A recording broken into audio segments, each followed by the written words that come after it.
Haleluya, puji nama Tuhan. Saya percaya dimanapun saudara-saudara sekalian berada pada hari ini, seluruh rekan Opsir dan warga Bala Keselamatan di Indonesia yang mendengarkan renungan firman Tuhan ini, Anda sedang dalam keadaan yang diberkati oleh Tuhan. Kita kembali kepada seri renungan firman Tuhan pada hari ini, berdasarkan tema kita pada tahun ini, menjadi bejana kekudusan dalam Kristus. Dan kita sudah masuk pada seri bejana yang dipulihkan.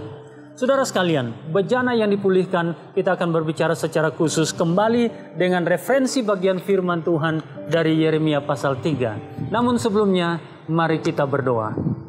Bapa di surga, kami bersyukur dan memuji Engkau untuk kesempatan kami boleh mendengarkan suara Tuhan secara khusus berbicara kepada kami melalui perenungan firman-Mu.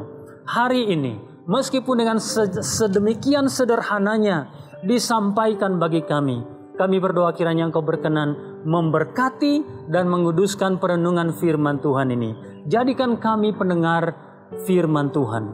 Di dalam nama Tuhan Yesus kami berdoa. Amin. Amin. Saudara sekalian, bejana yang utuh ini, bejana yaitu gambaran dari kehidupan kita sekalian, adalah kehidupan yang utuh diciptakan oleh Tuhan, berharga sedemikian rupa. Tetapi saudara sekalian, ketika kita membaca pada bagian firman Tuhan ini, saya mengajak kita untuk melihatnya di dalam Yeremia pasal 18. Saya bacakan bagi kita sekalian. Lalu pergilah aku ke rumah tukang periuk, dan kebetulan ia sedang bekerja dengan pelarikan. Ayat yang keempat. Apabila bejana yang sedang dibuatnya dari tanah liat di tangannya itu rusak, maka tukang periuk itu mengerjakannya kembali menjadi bejana lain menurut apa yang baik pada pemandangannya. Saudara sekalian, bejana itu mengalami kehancuran, rusak, saudara sekalian.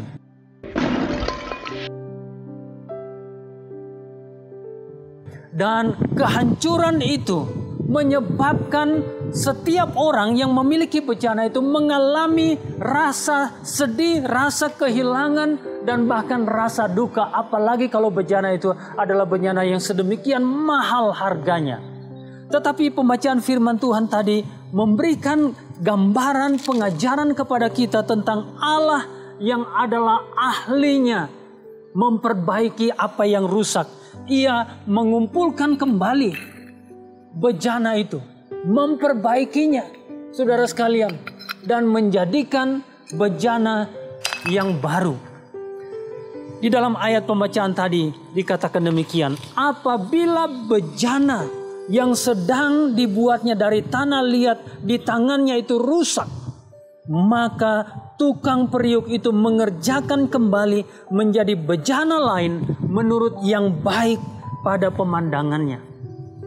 Saudara yang saya kasih dalam nama Yesus Kristus, sebagai bejana-bejana yang mengalami kehancuran, retak, bahkan berantakan seperti itu, saya ingin mengatakan kita semua masih punya pengharapan. Mengapa? Sebab tukang periuk itu adalah Allah sendiri. Dia adalah pencipta. Dia adalah yang menjadikan segala sesuatu ada di dalam dunia ini. Dia adalah Allah yang menurut Mazmur 139 mengenal kita dari sebelum kita bakal kanak.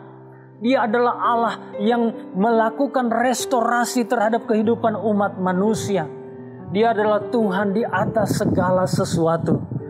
Kehancuran bejana, porak-poranda itu bukan akhir dari segala sesuatu. Sebab ayat ini dengan sangat jelas bagi kita sekalian mengatakan apabila bejana yang sedang dibuatnya dari tanah liat di tangannya itu rusak, hancur, kacau balau. Saudara sekalian, dikatakan demikian, tukang periuk itu mengerjakannya kembali menjadi bejana lain menurut apa yang baik pada pemandangannya. Rumah tukang periuk adalah rumah restorasi.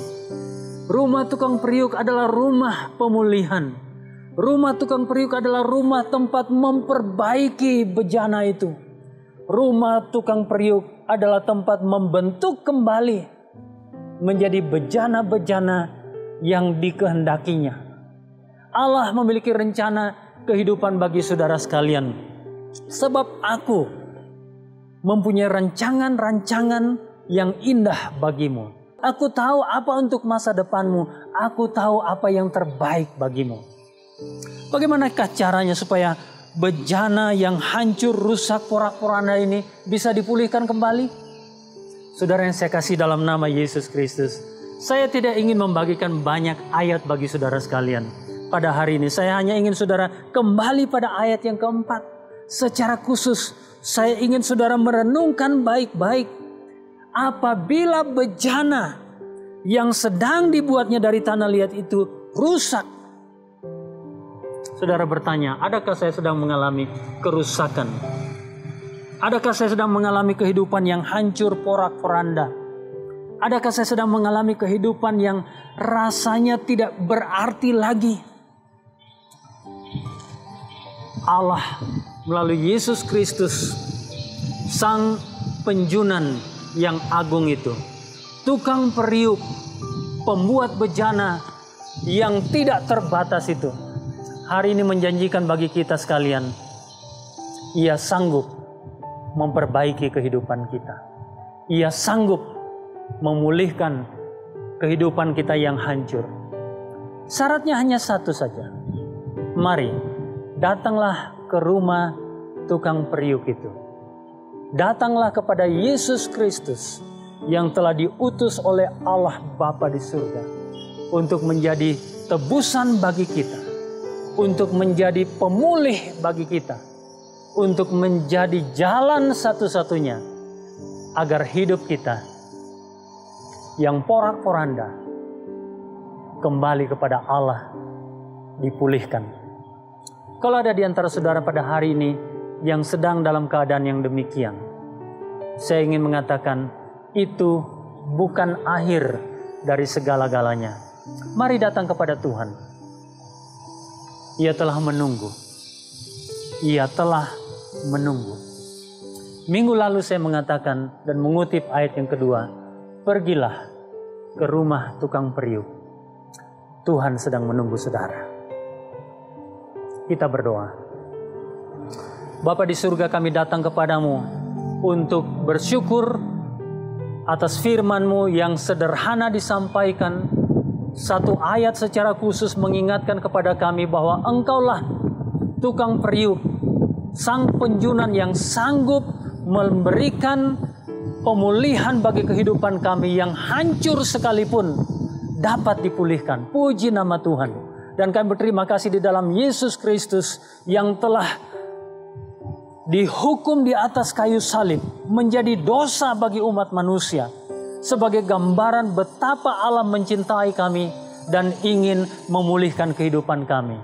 Untuk itu Bapa, kalau ada di antara kami pada hari ini, umat Tuhan, bahkan mungkin hamba Tuhan, siapapun yang sedang mengalami kehancuran hidup ini, hancur hatinya, hancur pikirannya, hancur pengharapannya, Bapa di surga, Sang Penjunan, tukang periuk yang agung, pulihkanlah bejana-bejana mereka, pulihkanlah kehidupan mereka, pulihkanlah keluarga mereka, pulihkanlah masa depan mereka.